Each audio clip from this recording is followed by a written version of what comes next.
Proteger un reino es como proteger un cesto de suculentas manzanas. Todos quieren la que creen suya. Pero a veces, las apariencias engañan. Y aunque el reino se muestre sano y fuerte por fuera, por dentro puede estar corrompido. Y una manzana podrida termina contagiando su mal a todas las demás.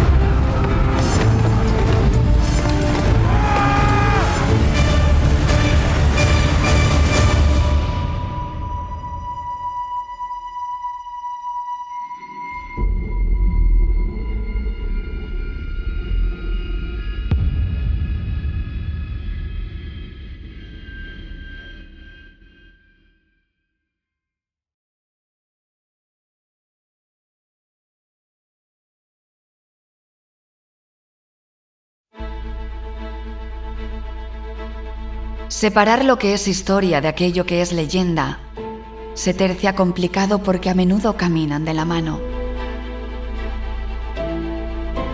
Lamentablemente, la verdad muchas veces no importa, solo que el relato esté bien escrito. Y en este sentido, son los vencedores quienes hacen correr la pluma rápidamente.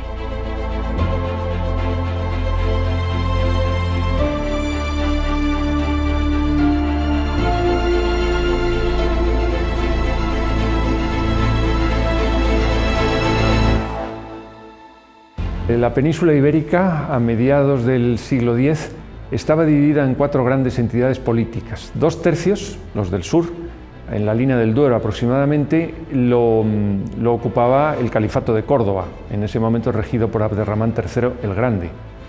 En la parte más occidental estaba el Reino de León, que comprendía Galicia y el condado, la región portugalense, llamémosla así de momento porque Portugal no existía. Después estaba el Reino de Navarra y en la parte más oriental los condados catalanes, entre los cuales ya destacaba el de Barcelona. El Reino de León también y comprendía todo lo que entonces era el Condado de Castilla, que más tarde devendría en reino. Todo eso se va construyendo en realidad sobre la marcha. Es tierra, tierra, tierra. Y cada vez que aparece tierra, tierra, tierra, aparece alguien que dice esto es mío, que es exactamente lo que empieza a ocurrir en ese momento. Esa gente que dice esto es mío tiene sus razones. Lo ha conquistado, lo va a defender, lo va a explotar, va a sacar de allí riqueza y por tanto va a contribuir a que el reino realmente exista. La política de la época funciona esencialmente como un sistema de pactos. Pactos que el rey también está obligado a cumplir. Y si el rey necesita ir a la guerra y por tanto mesnadas de tal o cual señor, tiene que compensarle. Y normalmente le compensa entregándole sea tierras, sea derechos sobre tierras existentes, derechos sobre un monasterio, por ejemplo, cosas que el rey tiene que respetar también. ¿Qué pasa? Que el poder de ese señor evidentemente crece y a veces crece tanto que puede incluso competir con el del rey. Todo ese contexto es el que hace que al final la corona termine siendo enormemente frágil. Y un reino frágil podía poner en riesgo todo lo que habíamos conseguido hasta el momento. La cristiandad estaba en juego cada día. Y si ni siquiera podíamos garantizar la paz dentro de nuestras fronteras, ¿cómo íbamos a frenar a un enemigo cada vez más poderoso? Sin embargo, la historia volverá a sorprendernos una vez más, en lo que se convertirá en un auténtico Juego de Tronos. A la muerte de Froilaz II sube al trono su hijo Alfonso Froilaz, pero claro, Alfonso Froilaz no tiene suficientes apoyos para mantenerse y es entonces cuando asistimos al primer conflicto dinástico potente. ¿Entre quiénes? Entre los hijos de Froilaz II, encabezados por Alfonso Froilaz, y los hijos de Ordóñez II, o llamados también Ordóñez. Así que los Froilaz y los Ordóñez se enfrentan, pero al final acaba ganando el bando de los Ordóñez. En nuestra forma de entender una sucesión real, el mayor de los Ordóñez, que se llamaba Sancho, debería ser el rey. Sin embargo, llegan a un acuerdo los hermanos y deciden que Sancho sí utilizará el término rey para referirse a sí mismo y los demás a él, pero él quiere quedarse en Galicia. En el caso de Ramiro, el pequeño, también utiliza el término rey, pero quiere quedarse en lo que hoy en día es Portugal. ¿Y quién se convierte en rey de León? Que es lo que a nosotros nos importa, y como rey de León en señor de estos otros reyes. Pues se convierte en rey de León Alfonso IV. ¿Por qué? Porque es el que tiene el apoyo más importante. ¿Quién es su mujer? La hija del rey de Navarra. ¿Con qué apoyo cuenta? Con el del reino de Navarra. Entre el reino de Navarra y condes gallegos o condes portugueses se lleva el gato al agua, nuestro medio navarro por matrimonio. Esa es la situación que afrontamos en el 929 y que a ojos actuales pues choca un poco, la verdad.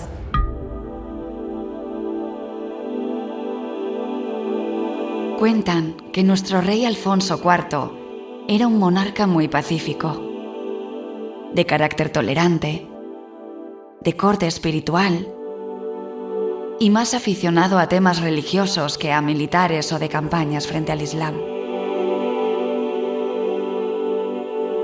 Pero lo que de verdad marcará el devenir de su reinado será el profundo amor que siente por su mujer, Oneca de Pamplona. ¿Y quién es Oneca? Pues Oneca es una hija de los reyes de Navarra, una mujer que porta una sangre muy importante para la historia de León, puesto que a través de ella nuestro rey de León se convierte en pariente de Abderramán III, y además de todo ese escenario de parentescos y esa red de clientela que trae Oneca consigo, pues debía ser una mujer que encajó a la perfección con este hombre, que es Alfonso IV, hasta tal extremo que nuestro muy pacífico rey llegará a sufrir una auténtica depresión cuando pierda a su mujer.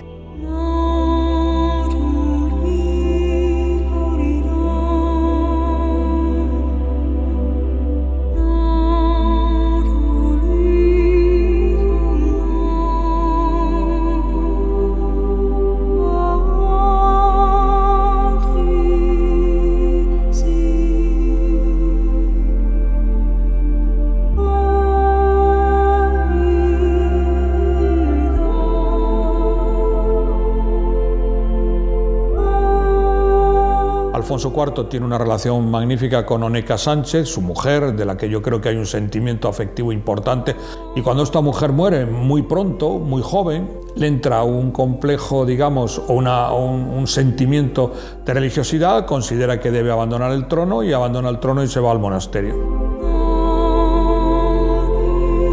Es el que conlleva que Ramiro II el Grande, Ramiro II Magnus Basileus, como le llaman las crónicas, o Ramiro II el Perro, como lo llaman los musulmanes, pues toma posesión del reino de León, viene desde Viseu hasta León.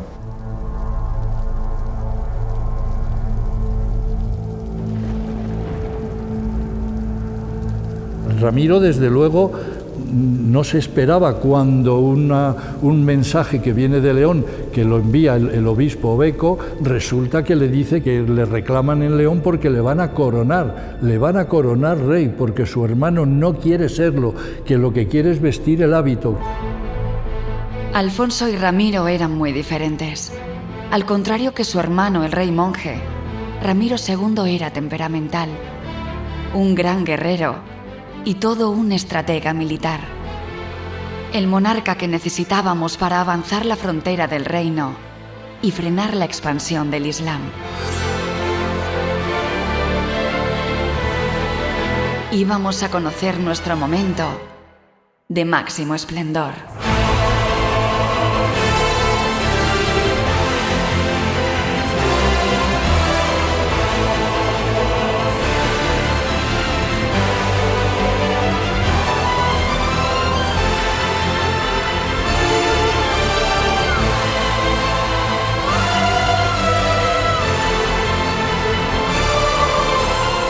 La personalidad del rey Ramiro es eficaz, riguroso, serio, cumplidor de las normas, de los tratados, probablemente el mejor monarca que ha habido en la primera mitad del siglo X en Europa.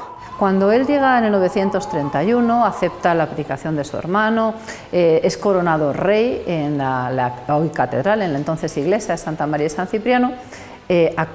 Digamos que asume una gran herencia, pero al mismo tiempo hace suya una demanda que tienen los nobles. Los nobles están cansados de un rey tranquilo, de un rey que ante un Islam que ha cambiado a califato, con un nuevo liderazgo más religioso, y lo que quieren es que haya marcha, que haya movimiento, que de alguna manera se ponga otra vez en funcionamiento esa frontera. Esa frontera les pueda dar a los nobles pues tierras, botín, personas para trabajar sus tierras. Así que la primera de las actuaciones de Ramiro marca una clarísima diferencia con su hermano.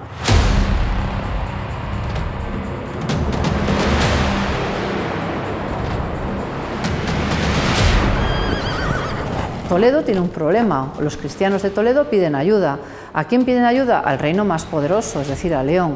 ¿Ayuda frente a quién? Frente al Islam, frente a Córdoba, frente al ahora califa. Ramiro lo que hace es organizar un ejército y desde Zamora, que es un poco la capital de la frontera, parte hacia esa zona, hacia Toledo, para intentar socorrerlos. Y cuando lo tiene todo preparado es cuando le llega el obispo Beco a uña de caballo para decirle: tu hermano se ha salido del monasterio, ha vuelto a León y dice que es el rey de León.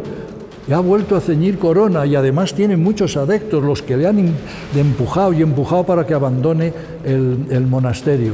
Ramiro parece que rugió. Alfonso, después de una cierta temporada en Sahagún, se da cuenta que quizás no ha sido la decisión más correcta abandonar el trono. ¿Por qué? Precisamente porque es padre de 2 hijos. Y además uno de sus hijos es un niño que va creciendo y que puede convertirse en un adolescente y en un futuro varón adulto, es decir, en un posible rey, como de hecho veremos que ocurre. Y esa responsabilidad más de padre quizás que de hombre que ha perdido a su media naranja es lo que le lleva, dicen las crónicas, que muy mal aconsejado, a plantearse el recuperar lo que en el fondo era de él, ¿no? Mala decisión la del rey monje. La rebelión en la que también se vieron implicados los Froilaz estaba condenada al fracaso. Y la alta traición en estos tiempos se podía castigar hasta con la muerte. Ramiro II, que no le parece correcto ese comportamiento, lo considera que es alta traición, y la alta traición entre los monarcas o entre los condes conllevaba sacarles los ojos, que era muy doloroso, porque entre otras razones había que romper los ligamentos de los ojos, que son bastante fuertes, y se decalvaba, se le cortaba el pelo al monarca. Eso ocurre durante bastantes veces con los reyes visigodos. No puede matar a un clérigo, no a un hermano, porque veremos que nuestra Edad Media está llena de episodios donde matar a un hermano es un inconveniente pequeño, ¿no? Pero sí que es cierto que matar a un sacerdote o matar a un hombre dedicado a Dios, a un clérigo, son palabras mayores, estás desafiando el poder divino, pero sí puedes inhabilitarlo para gobernar. Eso es lo que hace Ramiro II con su hermano y lo manda al monasterio de Biforcos, donde va a morir, se supone, un año y pico después de los problemas. Pues supongo que tendría una infección importante, ¿no?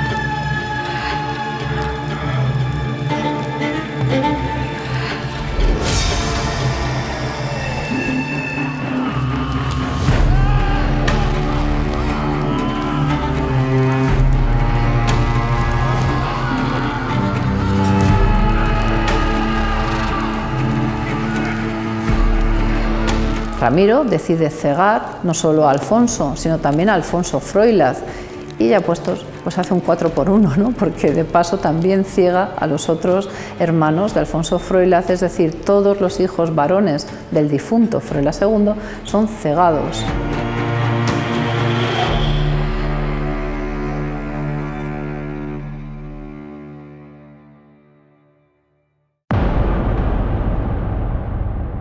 El califato de Córdoba empujaba amenazante nuestras fronteras del Duero. Ante tal escenario, a los monarcas cristianos no les quedaba más opción que ser reyes guerreros y combatir para sobrevivir. En esos años del 930, realmente solo hay dos reinos cristianos capaces de oponerse a los planes de expansión del emirato, que ya es califato de Córdoba.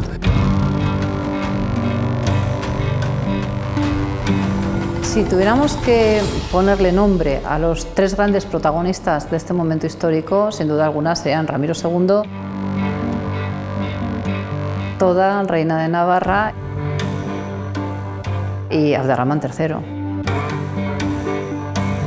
¿Cómo se relacionan entre ellos? Porque al final esto es casi un asunto de familia.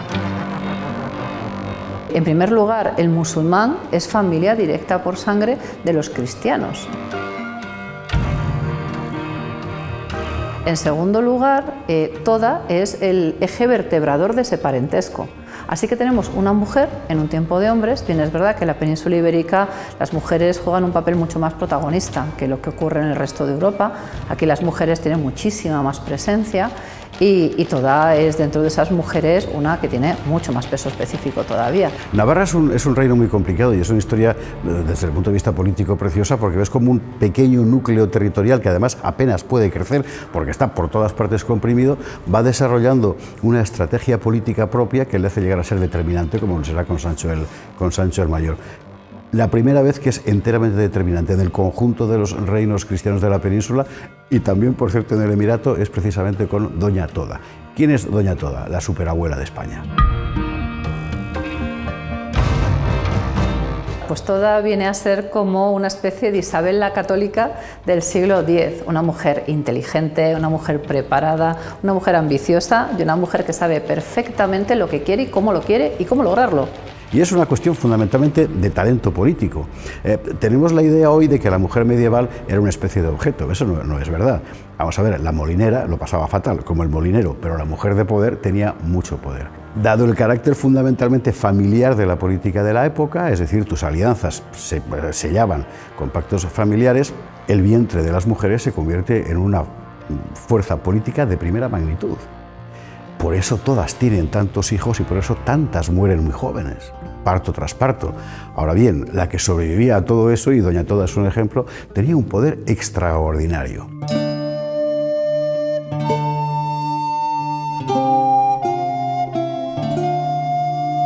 ¿Con quiénes casa a sus hijas? Bueno, en primer lugar, una de sus hijas, Sancha, es la viuda de Ordoño II.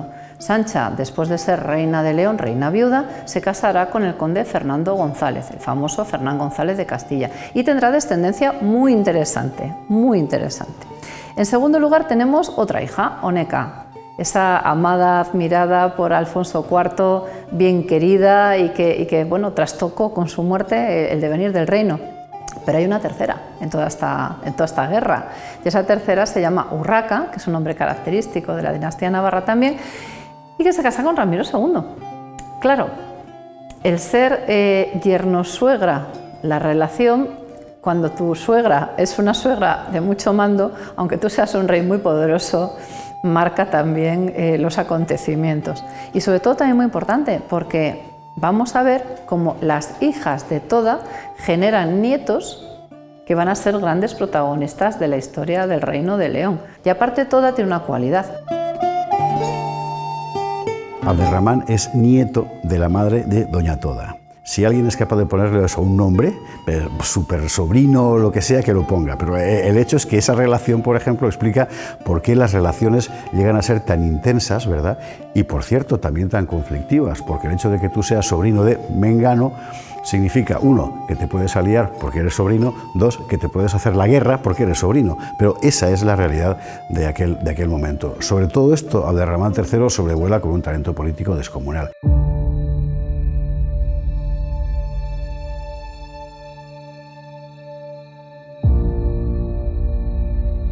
Estamos acostumbrados, por cierta deformación literaria, a pensar al andaluz como una realidad política homogénea y permanente. Pero la verdad es que nunca fue así. Es decir, primero, muy pocas veces el poder de los emires iba más allá de la propia ciudad de Córdoba.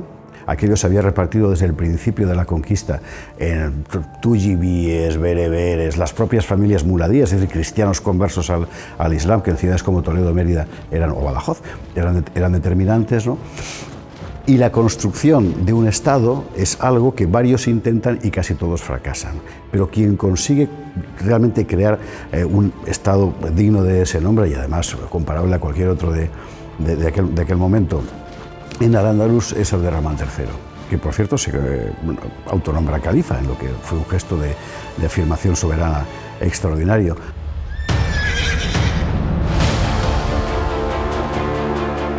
Un enemigo muy peligroso y con una crueldad sin límites, que buscaba aniquilarnos y vencer al que los musulmanes más tarde llamarán el diablo. El califato reacciona contra estas continuas guerras que está haciendo León de una manera pues muy violenta, porque empieza a darse cuenta de que este rey, que va a ser llamado demonio, está ganando muchas batallas.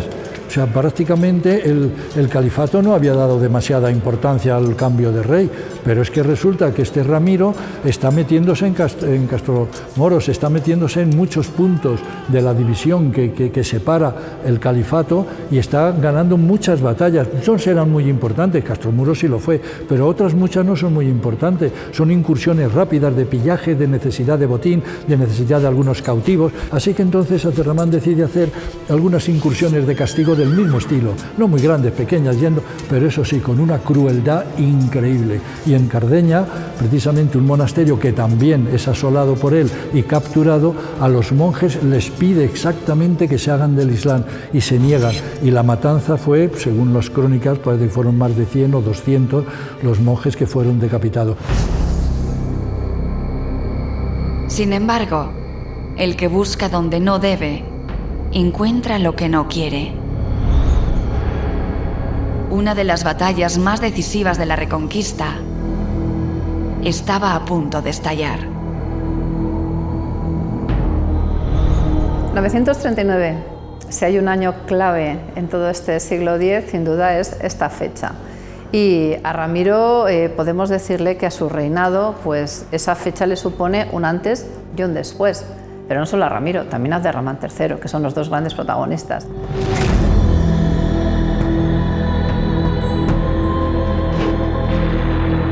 Abderramán es califa, ya es jefe religioso, pero ¿qué le dicen todas las autoridades religiosas del Islam andalusí?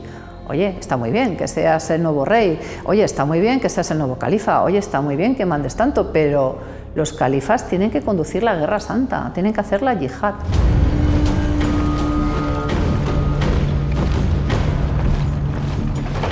Hoy en día utilizamos con mucha soltura el término yihad y aplicamos a todo ese nombre, ¿no?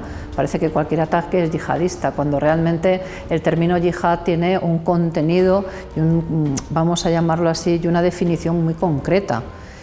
Abderramán III en todas sus campañas nunca utilizó el término yihad, excepto en esta ocasión, en el 939, y designa esa campaña con un nombre muy pomposo, que es Campaña del Supremo Poder, o Ghazat al-Kubra.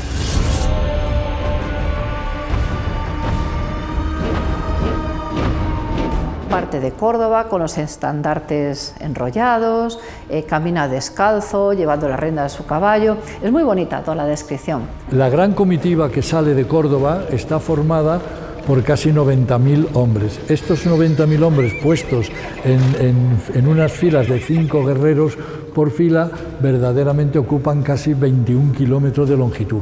Claro, llevan cientos de carros cargados y no digamos ya el propio Al-Nasir, Abderramán. Abderramán, su tienda, lo que va a ser su tienda cuando acampen, su tienda es gigantesca, son varias en realidad, porque lleva vajillas de oro, lleva un Corán que va a ser clave para las composiciones diplomáticas de Ramiro.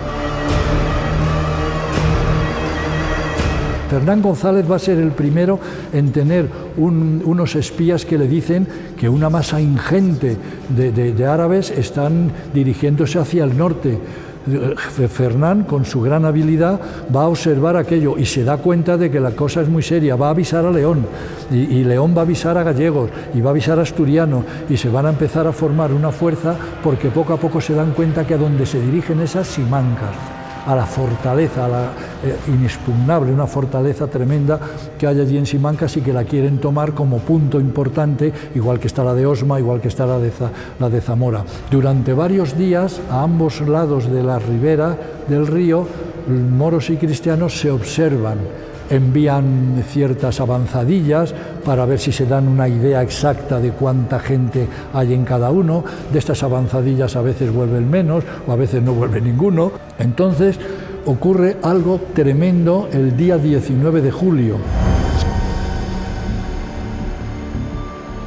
Según empieza el día, caluroso como corresponde a la época del año, todo parece que va normal, pero de repente una sombra tremenda empieza a cubrirlo todo, una sombra que le somete a unas tensiones y a un no comprender qué es lo que está pasando, de tal manera que al poco rato se oscurece totalmente el sol.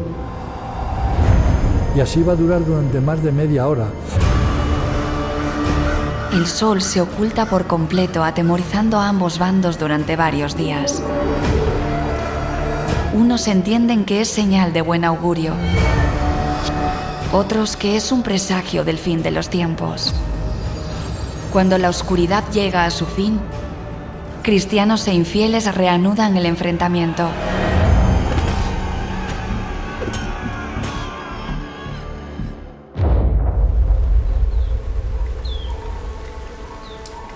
Simancas, una de las principales fortalezas del Reino de León, será testigo de una violenta y definitiva batalla. Simancas, ¿qué tiene? Tiene una fortaleza cristiana. Simancas, ¿qué tiene? Un puente para cruzar el Duero. Simancas, ¿qué tiene? Un río muy caudaloso, a día de hoy muchísimo más entonces. Y Simancas se convierte un poquito, pues podríamos decir que en el clavo del ataúd militar de Abderramán III. Él despliega todas sus fuerzas, él lleva incluso una cota de mallas que tenía tejida con hilos de oro, lleva el objeto más preciado, que es un Corán que ha venido de Oriente, y por supuesto muchos tesoros, y digamos que él se sienta a esperar esa victoria que entiende que lo más normal es que acabe recibiéndola en la mano poco menos que mientras se toma un sorbete de limón. Claro, lo que se encuentra es que los cristianos, que conocen el terreno mejor que Abderramán, aprovechan esa ventaja. Y un error en la propia caballería musulmana acaba por acelerar el resto. Con lo cual los cristianos, no vamos a decir que vieran los toros desde la barrera, pero prácticamente, porque vieron cómo lo que ellos pensaban que iba a ser un auténtico caos y una guerra a muerte, en realidad poco menos que se estaban matando solos.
Unos rescatan el pasado para entender el presente, otros apuestan por el futuro para mejorarlo.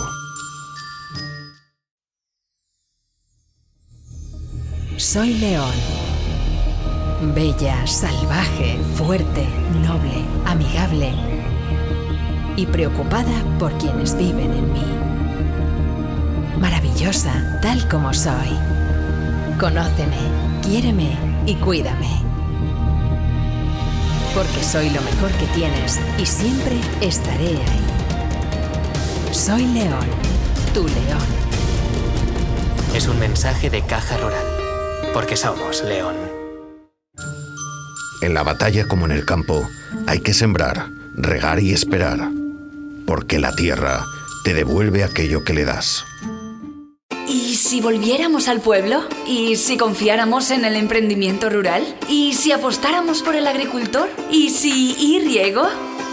Invierte en ahorro, invierte en tiempo, invierte en irriego.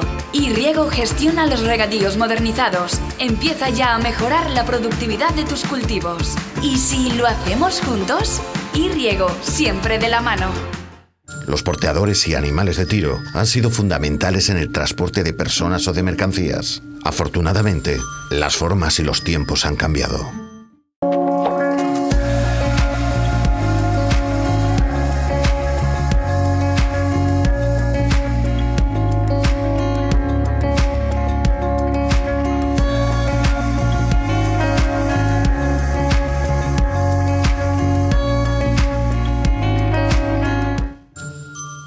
Extensa es esta tierra, pero la distancia no la hacen los kilómetros, la hacen las personas. No te alejes.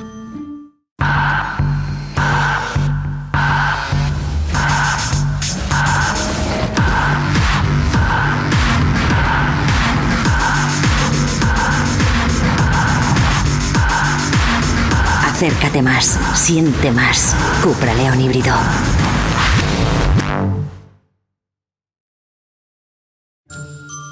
Nadie debería malgastar su energía en aquellas cosas que no suman. Enfoca tus pasos en alcanzar una meta más sostenible. No solo es un nombre, también es fuerza, compromiso, constancia, ilusión y sobre todo energía. La energía de la afición, la energía del mañana, la energía de Mi Pellet y más. Buscando siempre un objetivo, ser los mejores. Mi Pellet y más BF León, patrocinador oficial del BF León LF2. Y ahora, volvamos a caminar sobre nuestras huellas. Bienvenidos a la historia de León.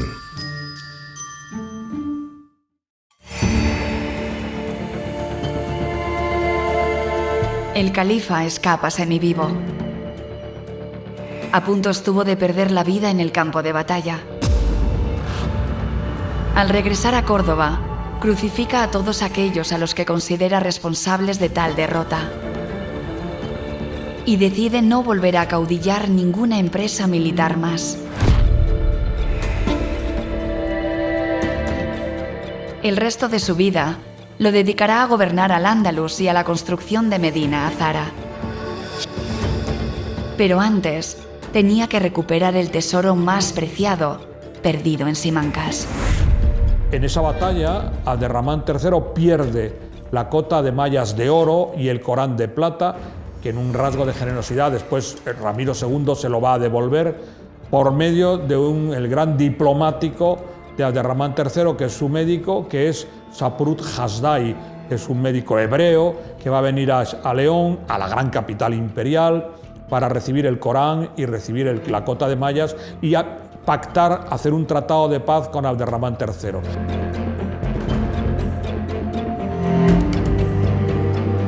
Esta batalla conlleva un avance, una reconquista, una repoblación tan importante. Talavera es repoblada por el rey Ramiro II y sobre todo la ciudad de Salamanca, que va a formar parte como estructura de expansión hacia el sur del Reino de León. Va a ser repoblada en la época de Ramiro II.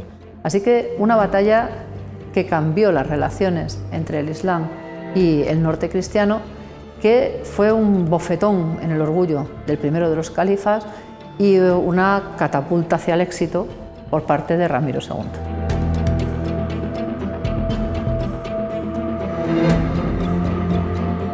Claro, en aquel ambiente tan religioso, qué cosa más normal pensar que una victoria de ese calibre tenía que haber sido influida de alguna manera por el más allá.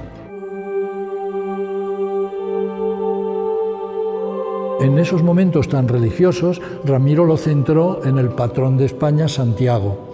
Escogió para ello algo humilde, escogió una cruz de latón, es decir, sin ningún valor, y lo incrustó con piedras de bisutería, o sea, absolutamente ninguna valía nada, y colgó del brazo horizontal una letra A y una letra omega, el principio del bien y el final del mal. Una cruz que entregó a la iglesia de Santiago de Peñalba, que él mismo había mandado levantar años antes.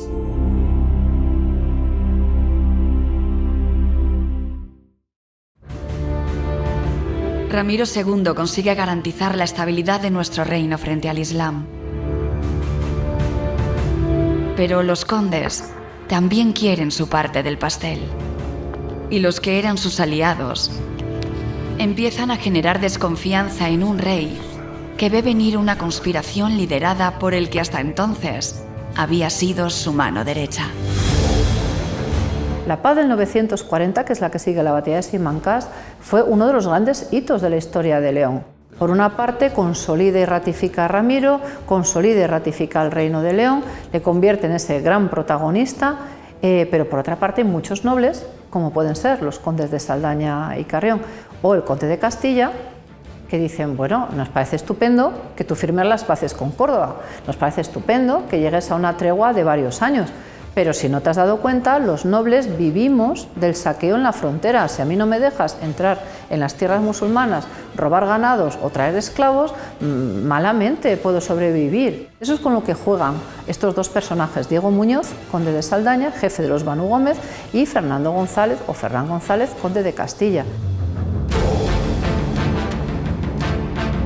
Fernán González nunca fue un personaje de fiar. Hasta tal punto es así que Fernán González es metido en la cárcel por Ramiro II precisamente por traición, por no comportarse como tenía que comportarse y no acudir al fonsado. El fonsado es la obligación de la nobleza de acudir a la llamada del rey para la guerra. Para entender la figura de Fernán González hay que entender cómo se conforma Castilla, y Castilla se conforma fundamentalmente como una tierra de colonos, de señores libres, cosa que no ocurría o ocurría muy poco en el resto del reino. En el Bierzo sí, pero en general eran las grandes familias las que controlaban la tierra. En Castilla es distinto, desde el principio. Es una zona muy expuesta, es una zona de frontera.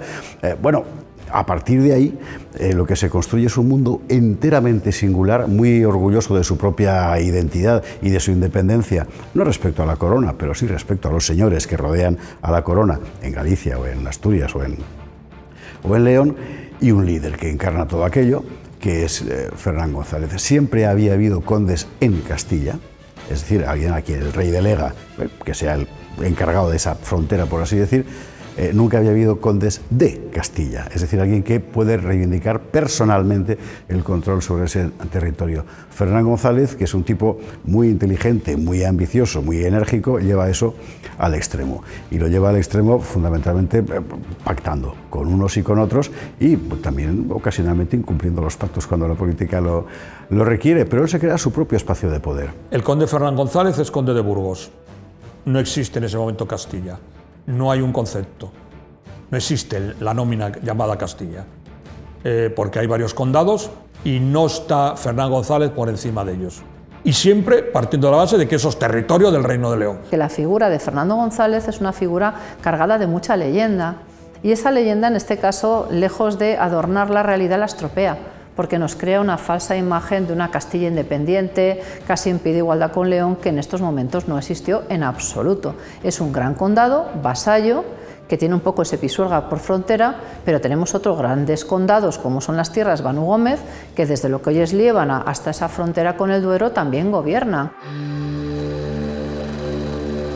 En otros momentos de nuestra historia, el poderoso conde Fernán González podría haber terminado ahorcado o muerto en batalla. Sin embargo, a pesar de haber traicionado a Ramiro II, este le perdona, y el noble termina recuperando sus tierras. La obligación de un rey es asegurar la paz de sus territorios, pero también la sucesión del reino. La clave está en saber elegir bien con qué casa te emparentas. Comienzan los enredos familiares en la dinastía Astur-Leonesa. Ramiro II se casó 2 veces. La primera con una prima, Adosinda Gutiérrez, condesa proveniente del territorio de la Galicia lucense, una condesa galaica, con la que tuvo como hijo a Ordoño III. Esta es una mujer, desde el punto de vista de un medievalista, muy interesante y con una personalidad muy acusada. El segundo matrimonio, porque además no está bien visto que un rey esté solo, llega de la mano de nuestra amiga Toda, que aprovecha la ocasión y le dice: hombre, mi querido Ramiro, ahora que te has quedado sin esposa, que estás recién divorciado, vamos a buscarte mujer. Por cierto, aquí está mi hija Urraca, que es una chica encantadora y que bueno, si más o menos pues os lleváis bien, fantástica unión podemos hacer entre Navarra y León.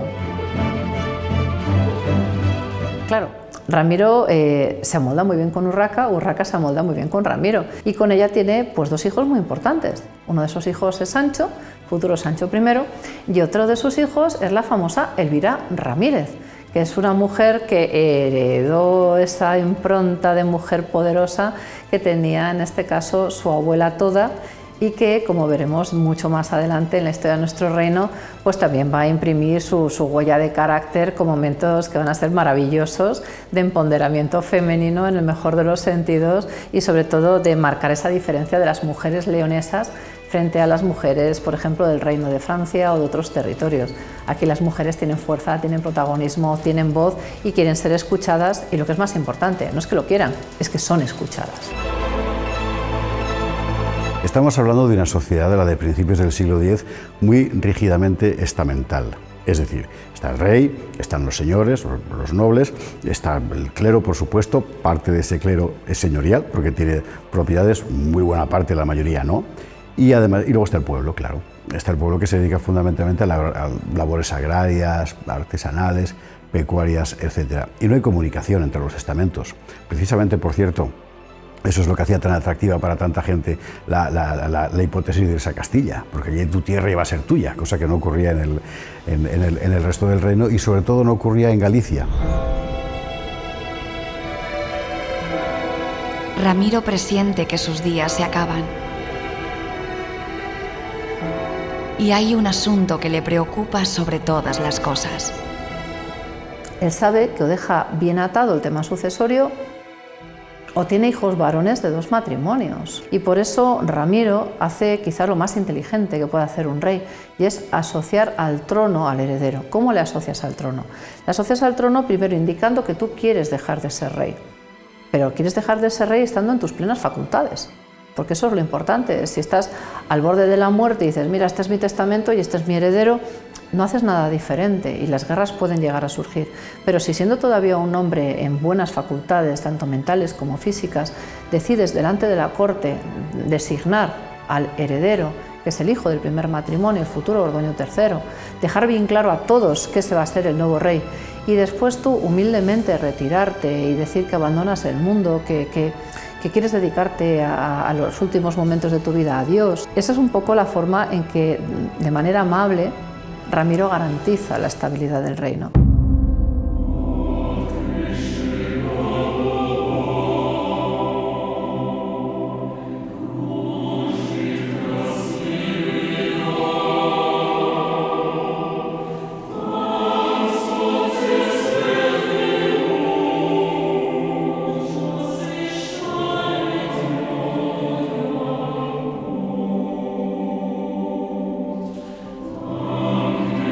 Desnudo salí, Señor, del vientre de mi madre.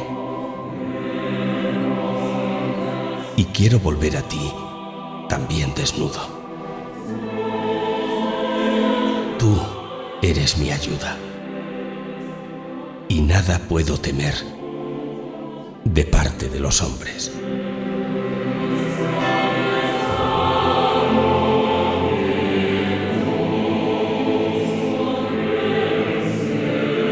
Poco tiempo después de renunciar al trono, nuestro rey Ramiro II fallece a los 53 años de edad. Era el fin de un monarca que todos recordaremos como el Rey Grande.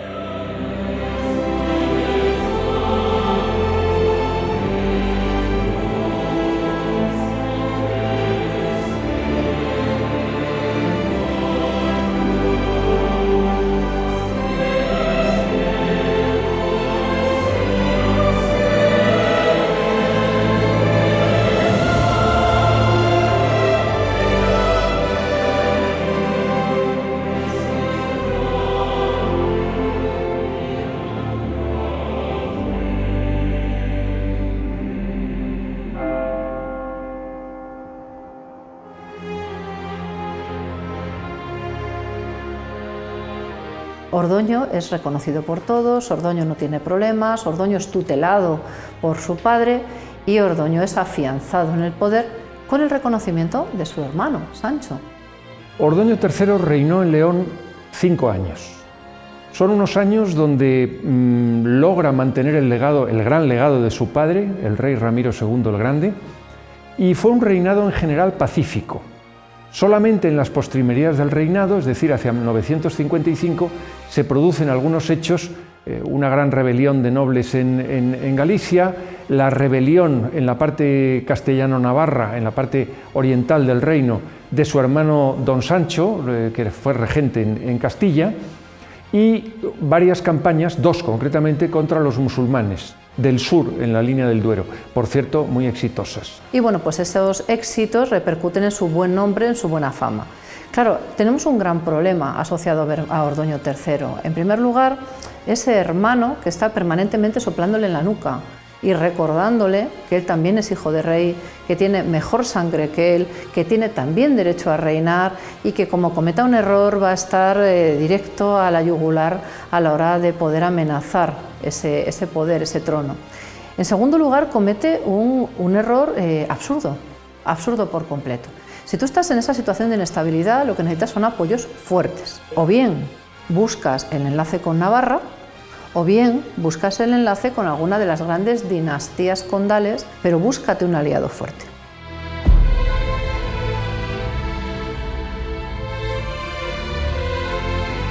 Ordoño se casa con la hija de Fernán González, del conde de Castilla.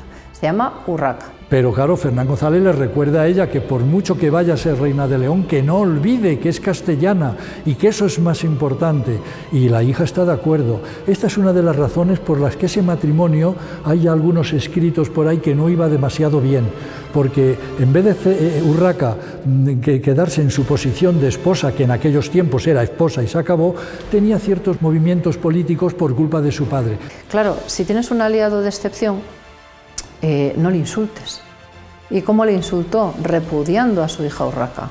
En el momento en que Ordoño repudia, siendo rey, a su esposa, que además es madre de un hijo, príncipe que podía heredar el trono, que es un niño llamado Bermudo, en ese momento el insulto que recibe no solo tu mujer, sino tu suegro, es un auténtico bofetón a mano abierta.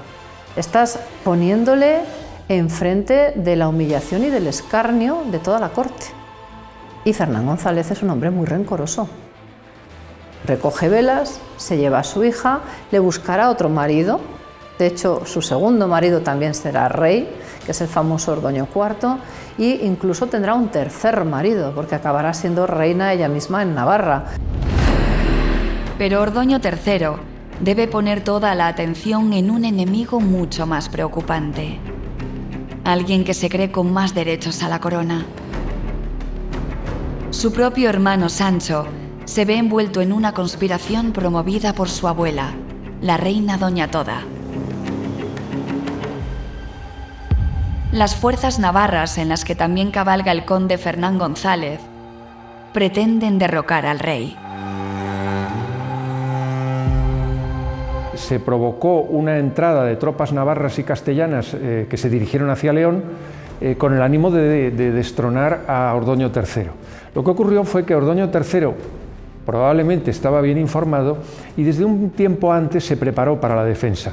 Encomendó al conde de Monzón, Fernando Ansúrez, otra gran figura de la época, y les frenó a las orillas del Cea, formó una barrera en el río Cea y allí derrotó a los castellano-navarros, que se retiraron sin lograr su objetivo. El complot de Sancho fracasó en ese momento. Todo parecía anunciarnos un futuro radiante y esplendoroso. Pero el destino no se pondría de nuestra parte.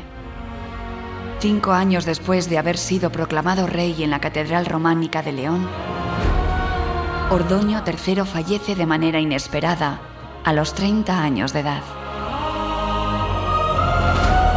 Desde mi punto de vista, pienso que también de un accidente cerebrovascular o de un accidente vascular, de un infarto agudo de miocardio, que podía ser muy habitual en los reyes de León, desde Alfonso III el Magno, todos da la impresión de que mueren de algún problema circulatorio, probablemente genético relacionado con cardiopatías isquémicas, infartos agudos de miocardio.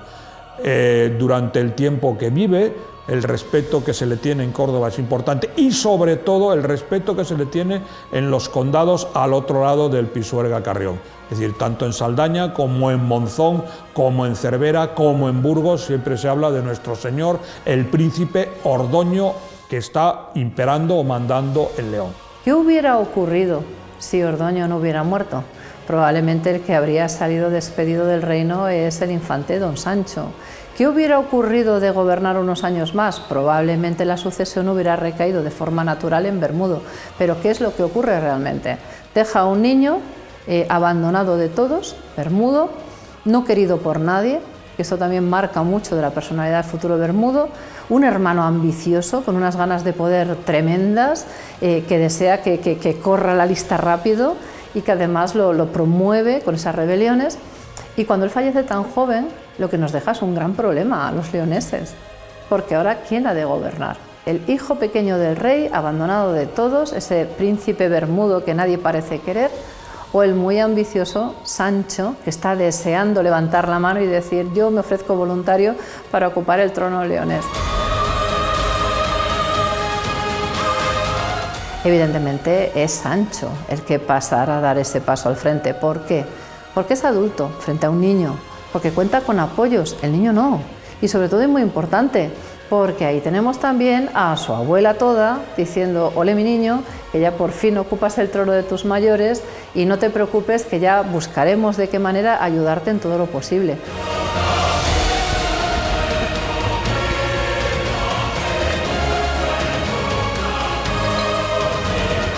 Sancho llega al poder en realidad porque Ordoño se muere, si no, no habría llegado al poder. Y es una situación muy particular, porque por una parte Sancho seguramente está convencido de que él encabeza una facción de la nobleza, mientras que los nobles en realidad están convencidos de que están utilizando a Sancho en su beneficio. Y las dos cosas son ciertas, claro. El problema es que Sancho es una persona sin capacidad para poder mandar, por una razón puramente física. Es decir, esa cifra que se ha dado de 240 kilos, no sabemos si es exagerada o no, es la traducción literal del peso que se da en la época, pero es evidentemente un caso de obesidad mórbida que a uno le impide hacer las cosas elementales, montar a caballo, blandir una espada y hacer con una mujer, no puede.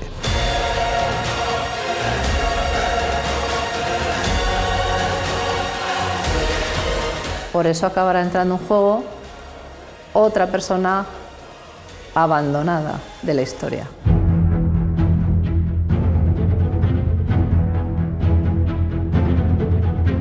Su nombre es Ordoño, ya ha pasado con el sobrenombre de Aljabit, el jorobado, el torcido, el malo. El protagonismo de Ordoño marcará el reinado de Sancho, porque si Sancho pretende ser rey, Ordoño también. Ordoño es hijo de nuestro aquel recordado Alfonso IV, que se metió monje y después salió y luego volvió y le cegaron. Y Ordoño está esperando su oportunidad. Comenzamos un nuevo reinado con aquel que será apodado como el jorobado o el malo. Un hombre que había sido criado lejos de la corte y sin experiencia en el gobierno ni en el campo de batalla. Parece ser que era un hombre absolutamente mediocre, e incluso malo, efectivamente. Es decir, Los cronistas de la época dicen que era cobarde, que era vil, que era afeminado, cosa que en la época no gustaba demasiado, sobre todo para quien tenía que ser un gran caudillo militar. Intentó, para fortalecerse en su posición política, en el trono, el matrimonio con doña Urraca de Castilla, el tercer matrimonio de doña Urraca con otro monarca. Ordóñez se casa con la repudiada reina Urraca de León, hija de Fernán González, que lleva consigo los derechos y el apoyo de esa mujer y, por supuesto, de su poderoso suegro, el conde de Castilla. Así que, si uno está apoyado por Navarra, el otro también es bien visto y, sobre todo, cuenta con Fernán González detrás. Estamos asistiendo al escenario de una preguerra civil entre dos personas que no deberían de ocupar el trono ninguna de las dos, sobre todo porque hay un pequeño, que es el heredero natural, que es ese príncipe bermudo de oscura naturaleza, porque no sabemos nada de él en aquel momento, y que se cría al margen de todos, viendo pasar la política delante de los ojos de él como heredero, sin poder hacer nada. Claro que Sancho no se quedará de brazos cruzados viendo cómo su primo Ordoño IV usurpa el trono que tanto le ha costado conseguir. El destronado Sancho I se había trasladado desde Pamplona a Córdoba y estaba preparándose para volver al trono con la ayuda de su todopoderosa abuela doña Toda, de Navarra, y de Abderramán III el Grande. ¿Cómo devolver a Sancho a la corona? A un hombre que no puede montar a caballo, que no puede blandir una espada, que no puede dirigir ejércitos, que por su primera etapa en el reino ha quedado desacreditado objetivamente a ojos de la nobleza, bueno, cambiándole de aspecto completamente. Doña Toda va a pedir socorro a su sobrinastro, o como se pueda llamar, Abderramán III, y Abderramán tenía una solución. Esa solución era un médico judío que se llamaba Hasdai ibn Shaprut. Hasdai ibn Shaprut había sido enviado después de Simancas. Hasdai ibn Shaprut recuperó el Corán de Abderramán III. Hasdai ibn Shaprut es un médico muy conocido en la corte y sobre todo es un hombre de confianza y todo el mundo le conoce. Por lo tanto, cuando Toda se lleva a su nieto a Córdoba, lo que hace es pedirle por favor a Hasdai: pon a dieta a mi nieto, tenemos que recuperar un trono. Pues aquí empieza la operación. Sancho no puede montar a caballo. Sancho apenas puede caminar. A Sancho hay que subirle encima de algo, que nadie sabe si eran unas parihuelas, pobres porteadores, o si era un carro, y trasladarlo desde Nájera, donde estaba la corte de Navarra, hasta Córdoba, que es un buen viaje, ¿verdad?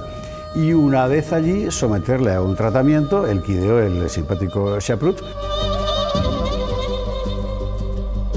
Se cogía al muchacho, se le aislaba por completo de todo, se le cosía la boca y se le dejaba una pequeña abertura para que pudiera sorber infusiones. Algunos dicen que laxantes, bueno, eso sí que no lo sé, en todo caso para que se hidratara. Y no comía nada más que eso, durante al menos 40 días en los que, además de esa rígida, llamémosle dieta, ¿verdad?, de líquidos, era sometido a larguísimos baños de vapor para empezar a perder agua y grasa. Claro, cuando uno se somete a baños de vapor y está tan gordo, la piel queda colgando como si fuera en las alas de un murciélago. Entonces, ¿qué es lo que hacían? Pues tenían 3 o 4 sirvientes con grandes raquetas de madera, como palas, ¿verdad?, con las que le pegaban enormes masajes para poder devolver cierta, en fin, tersura a esa piel. Y cuenta la tradición, en realidad es historia, aunque seguramente no fue exactamente así, que después de 40 días sometido a esta tortura y a otra, por ejemplo, que consistía en hacerle pasear tirando de él con cuerdas porque él no se podía mover, bueno, consiguió perder una cantidad muy razonable de kilos. Probablemente, si pesaba 240, pongamos que se quedó en 140.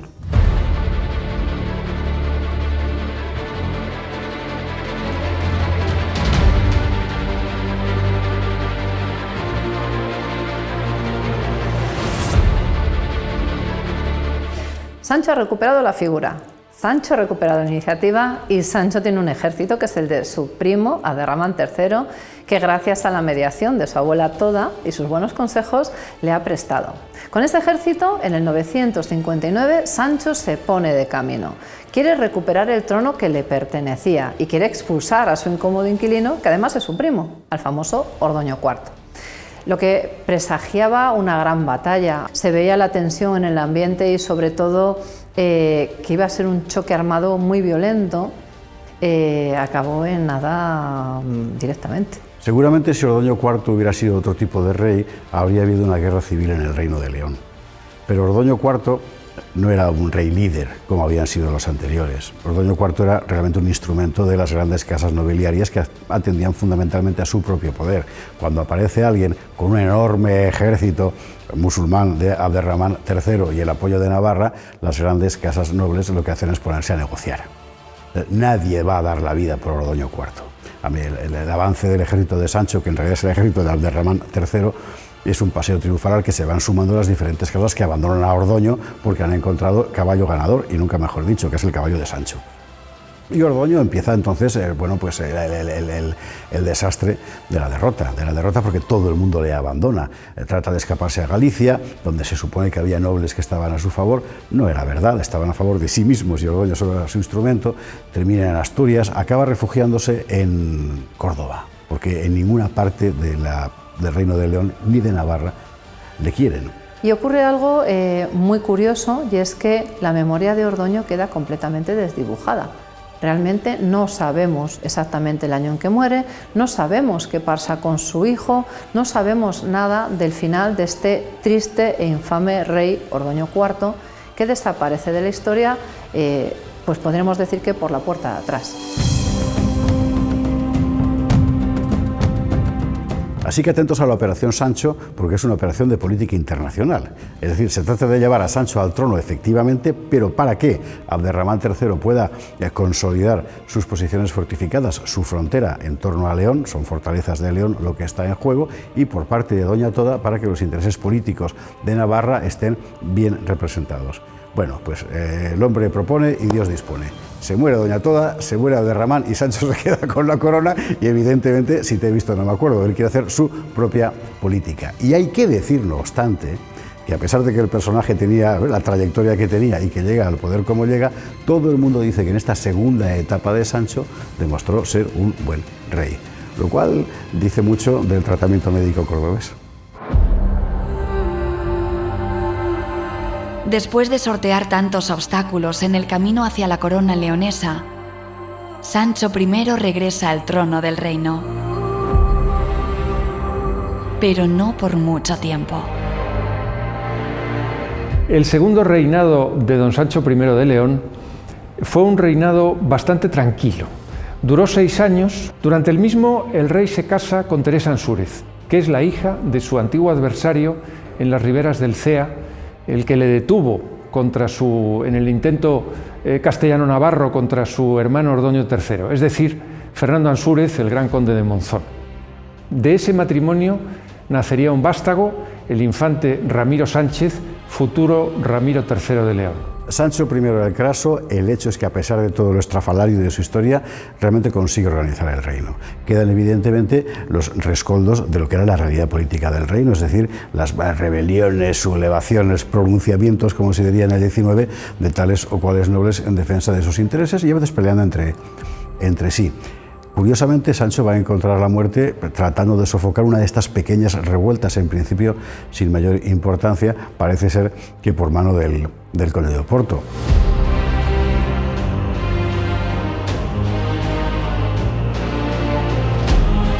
Que le hizo a Sancho la típica oferta que él no podía rechazar. Esta. Cuenta la tradición que llega allí, el noble al que iba a reprimir se rinde antes de que haya una batalla, en prenda de paz le ofrece una bandeja de manzanas y Sancho no puede evitar coger la más hermosa de todas. Estaba envenenada. A partir de ese momento se acabó la historia de Sancho el Craso, que mire usted por dónde, después del tratamiento de adelgazamiento en la clínica cordobesa, terminó muriendo por culpa de una manzana cerca de Oporto.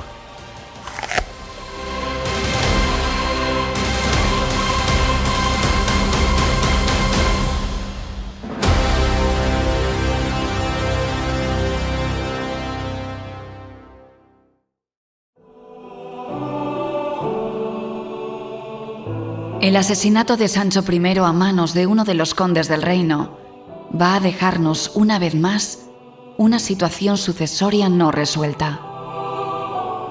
Parecía que volviésemos atrás en el tiempo. De una manera o de otra, toda la vida de Sancho aparece marcada por la comida. La comida marcó su obesidad, su cura en Córdoba. La comida pone punto y final a su vida con esa manzana con veneno. A partir de ahí se abre una difícil cuestión. ¿Quién tiene más derechos al trono? Así que atención, estamos en el año 966 y León se ha quedado sin rey. Hay un heredero, pero tiene 5 años nada más. Todo el poder queda en manos de la viuda del rey y de una tía del rey. Mujeres muy importantes que, por así decir, encarnan, representan, canalizan los intereses de las diferentes facciones. A nadie le interesa que el reino se deshaga, pero muchas fuerzas están aspirando precisamente a que se deshaga. ¿Y qué pasa con el heredero? Que hay otro. Porque Sancho cogió la corona cuando murió su hermanastro Ordoño, pero su hermanastro Ordoño sí que tuvo un hijo también, y ese ahora también aspira a la corona. 966, trono vacío, 2 candidatos. Cualquier cosa podía pasar. Y así corrieron mis primeros años de vida como reino. La guerra de todos contra todos. Primero una inevitable rivalidad entre primos. Después un violento enemigo que a punto estuvo de borrar del mapa la cristiandad. Y cuando todo parecía que el paisaje estaba despejado, las intrigas y conspiraciones palaciegas acaban con un rey asesinado y 2 posibles herederos al trono, ambos menores de edad. Ahora más que nunca, el reino necesita a sus mujeres. Pero eso ya es otra historia.